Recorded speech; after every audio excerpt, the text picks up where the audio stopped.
আপুনি দিয়া আসনত নবহে আছে তেনেকুৱা বহুত আছে তেওঁলোকৰ স্পেচিয়েল থাকিব তাতহে বহিব আমাৰ দৰে লাপি লুপাৰ কথাটো বেলেগ যতে দিয়ে মাটিয়ে পাতিয়ে বহি যাও আছে বহুত যোনে নিজকে যুৱৰাজ ৰজা বুলি ভাবে তেওঁলোকে নবহে আৰু ভগৱান কৃষ্ণ অন্তৰ্যামী উপদ্ৰষ্টা অনুমন্তা চ ভৰ্তা ভোক্তা মহেশ্বৰ পৰমাত্মা ইতি চাপ্যুক্ত দেহে অস্মিন পুৰুষ পৰ ত্ৰয়োদশ অধ্যায় 22 নম্বৰ শ্লোক গীতা অৰ্জুনক কৈছে হে অৰ্জুন যোৱাবাৰ হয়তো আমাৰ শ্ৰীমন্ত শংকৰদেৱ সংঘৰ পৰা যিখন ওলাইছিল স্মৃতি গ্ৰন্থ তাত গীতাৰ একখন তত্ত্বৰ ওপৰত আমি লিখিছিলো আমি তাত অৰ্জুনৰ দ্বাৰা তিনিবাৰ শৰণ লোৱা দেখাইছিলো তিনিবাৰ প্ৰথমবাৰ কায়িকভাৱে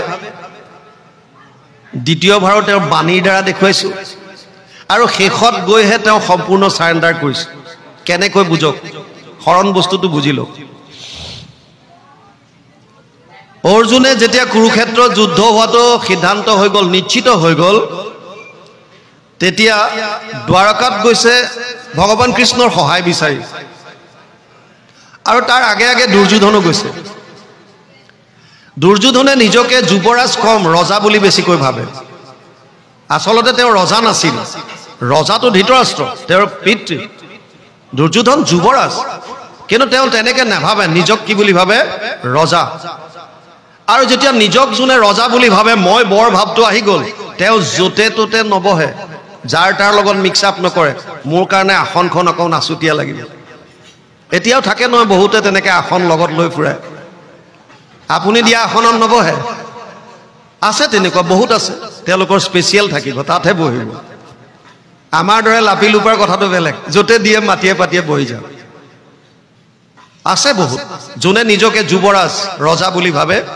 তেওঁলোকে নবহে আৰু ভগৱান কৃষ্ণ অন্তৰ্যামী উপদ্ৰষ্টা অনুমন্তা চ ভৰ্তা ভোক্তা মহেশ্বৰ পৰমাত্মা ইতি চাপ্যুক্ত দেহে অস্মিন পুৰুষ পৰ ত্ৰয়োদশ অধ্যায় 22 নম্বৰ শ্লোক গীতা অৰ্জুনক কৈছে হে অৰ্জুন মই অন্তৰ্যামী ৰূপে মই স্বামী ৰূপে মই ভৰ্তা ৰূপে মই সমস্ত জীৱৰ শৰীৰত বাস কৰি আছো আপুনি কি ভাবিছে ভগৱান কৃষ্ণই সব জানে তেওঁতো আপোনাৰ হৃদয়তে আছে সেইকাৰণে তেওঁ গম পালে দুৰ্যোধনৰ ভাৱ কি ভাৱত আছে সেইকাৰণে মূৰৰ খিতানত আগতে এখন সিংহাসন ৰেডি কৰি ৰাখিছে তেওঁ আহিলে যতে ততে নবহে তেওঁ আহি এইখনত বহিব কাৰণ তেওঁৰ কাৰণে যোগ্য এখন ৰজাৰ সিংহাসন লগাই থৈ দিছে আৰু দুৰ্যোধন গৈ চালে ৰুমত ইফালে সিফালে বহাৰ যোগ্য বেলেগটো একো নাই সেইকাৰণে সিংহাসনত গৈ বহি আছে আৰু অলপ পাছত অৰ্জুন আহিল অৰ্জুনেতো নিজকে দাসৰ দাস বুলি ভাবে আৰু গতিকে ভৰি পথানত বহিছে প্ৰভু ভগৱন্তৰ চৰণ স্পৰ্শ কৰিছে আৰু ভগৱান বিৰাট নটংকি বহুত এক্টিং কৰে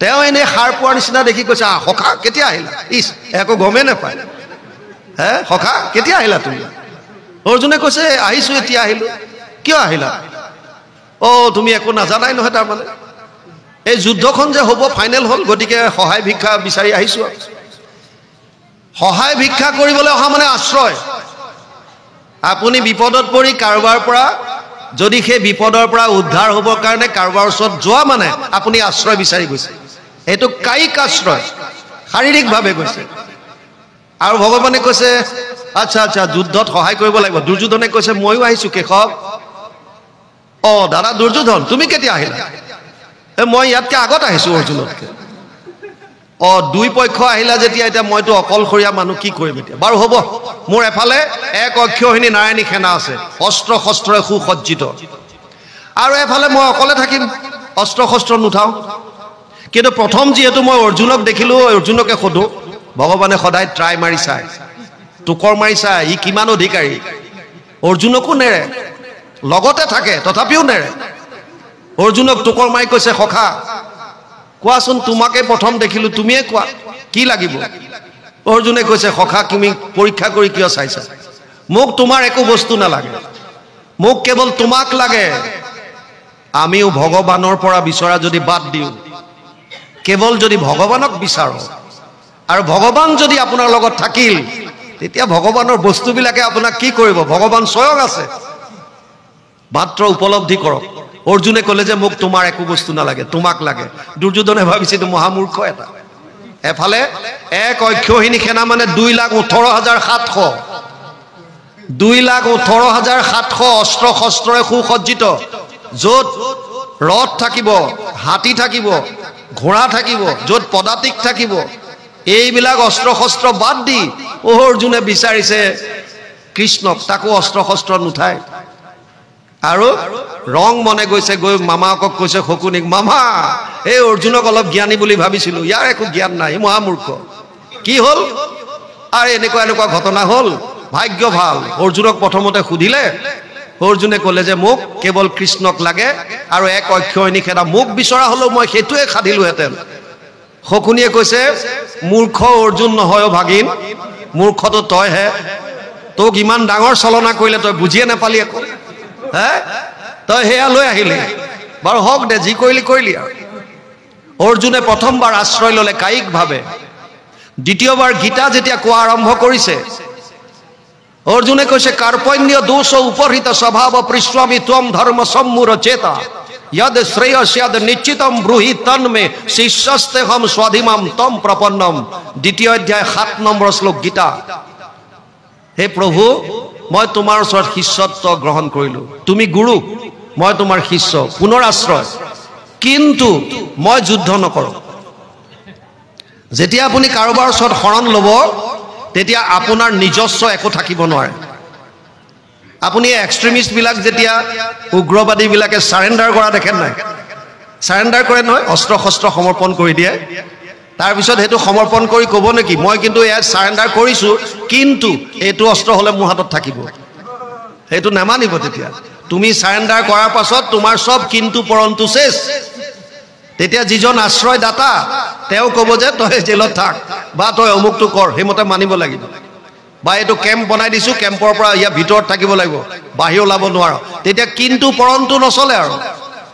অৰ্জুনে লৈছে আশ্ৰয়, কৈছে মই তোমাক গুৰু মানিলো, কিন্তু মই যুদ্ধ নকৰোঁ। এইটো কি আশ্ৰয়? সেইকাৰণে তেতিয়াও গীতা ক'বলগীয়া হৈছে। ভাবিছে ভগৱানে যি লাহে লাহে আহি আছে, কিন্তু সম্পূৰ্ণ অধিকাৰী এতিয়াও হোৱা নাই। আৰু শেষত গৈ সম্পূৰ্ণ গীতা ঈশ্বৰে কৃপায়ে তত্ত্ব কহি উধাৰিলা নিজ ভকতক। এই যে কৈছে শোক মোহ মহা পংক মাজে অৰ্জুন মগন ভৈলা দেখি পৰম ঈশ্বৰ দৈৱকী নন্দনন্দন। কৃপায়ে ঈশ্বৰে তত্ত্ব কহি, এই কৃপা কৰি তত্ত্ব শেষত কৈছে, গীতাৰ শেষত সৰ্বগুহ্যতমম ভূয় শ্ৰীণুমে পৰমম বচ ইষ্টসীমে দৃঢ়মিতি তত বক্সামিতে হিতম। অষ্টাদশ অধ্যায় 64 নম্বৰ শ্লোক গীতা। হে অৰ্জুন, এতিয়া তোক মই গোপনীয়ৰ পৰা গোপনীয় কথাটো কওঁ, শুন। কি ক'লে? সৰ্বধৰ্মান পৰিত্যাজ্য মাম একম শৰণম ব্ৰজ অহম ত্ব সৰ্বপাপেভ্যো মোক্ষয়িষ্যামি মা শুচ। অষ্টাদশ অধ্যায় 66 নম্বৰ শ্লোক। সৰ্বধৰ্ম এৰি এক শৰণ সাক্ষাৎ সুদৃঢ় বিশ্বাসে সখী লৈ কোৱা মাত নকৰিবা ভয় হেৰা কৰো অংগীকাৰ সমস্ত পাপত মই কৰিব নিস্তাৰ। অৰ্জুনক ক'লে যে তই সব বাদ দি এতিয়া মোৰ ওচৰত আহ, টোটেল সাৰেন্ডাৰ, সম্পূৰ্ণৰূপে নিজক সমৰ্পণ। আপুনি আত্মাৰ সমৰ্পণ কৰিব লাগিব পৰমাত্মাৰ ওচৰত। কেনেকৈ? মন বুদ্ধি আপোনাৰ কায় মনোবাক্য বুলি যে কয়, আত্মাৰ থ্ৰুৱেদি আপুনি যাব লাগিব, আত্মাৰ টোটেল সাৰেন্ডাৰ হ'ব লাগিব। আত্মাই নিজৰ ববীয়াকে একো কৰিব নোৱাৰে, এই জ্ঞানেন্দ্ৰিয় বা ইন্দ্ৰিয়সকলৰ থ্ৰুৱেদি কৰে। সেইকাৰণে কায়, মন আৰু বাণী, এই তিনিটা বস্তুৰ দ্বাৰা শৰণ লোৱা বুলি বুজাইছে। কিন্তু আচল শৰণ হৈছে আত্মাৰ সমৰ্পণ। মই সম্পূৰ্ণৰূপে তোমাৰ চৰণত আহিলো, এতিয়া তুমি মোক যেনেকৈ যি কোৱা মই সেইটো কৰিম। ভগৱানে উপদেশ দিয়াৰ পাছত সুধি চাইছে আকৌ। কচিত এতৎ শ্ৰুতম পাৰ্থ তই একাগ্ৰেণ চেতসা কচিত জ্ঞান সম্মোহ প্ৰণশস্তে ধনঞ্জয়।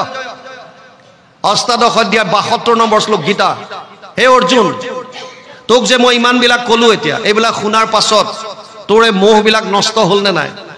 কচিত এতৎ শ্ৰুতম পাৰ্থ তই একাগ্ৰেণ চেতসা কচিত অজ্ঞান, তোৰ অজ্ঞানতা গুচিল নে নাই? তোৰ মূঢ়তাবিলাক গুচিল নে নাই? তেতিয়া অৰ্জুনে স্বীকাৰ কৰিছে, নষ্ট মোহ স্মৃতিৰ লব্ধা তদ প্ৰসাদত ময়াচ্যুত স্থিতোস্মি গত সন্দেহ কৰিষ্যে বচনম তব। অষ্টাদশ অধ্যায় 73 নম্বৰ শ্লোক। শেষত অৰ্জুনে কৈছে কৰিষ্যে বচনম তব, এতিয়া মই তুমি যেনেকৈ কৈছা তেনেকৈ কৰিম টোটেল সাৰেন্ডাৰ এটো মোৰ নিজৰ এতিয়া একো নাই মই যি কৰিম তোমাৰ কাৰণে কৰিম এটোৱে হৈছে সম্পূৰ্ণ শৰণ আমি কেৱল মুখেৰে শৰণ লৈছো বুলি ক'লে নহব আপুনি যি কৰ্ম কৰে ঈশ্বৰৰ অৰ্থে কৰিব লাগিব